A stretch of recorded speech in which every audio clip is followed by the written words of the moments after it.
Assalamu alaikum. Alaykum as-salam wa rahmatullah.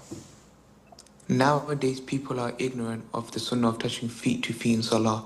Could you please guide me on what to do? For example, if I stand next to someone who have a gut feeling or little evidence that they won't like to touch feet to feet, do I refrain?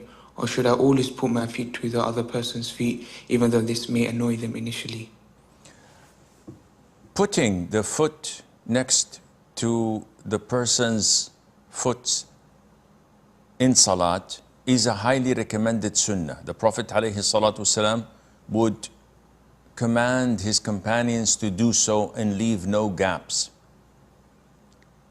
This is a sunnah. Annoying people is a prohibited act, and the salat and the congregation is structured upon the fact of bringing people together and not to allow animosity and grudges to build in their hearts. So if following this sunnah would cause this, then we would refrain from doing it. If you notice that the moment you get close to someone, he's getting a bit further away from you, refrain and maintain your position. Don't get closer to him.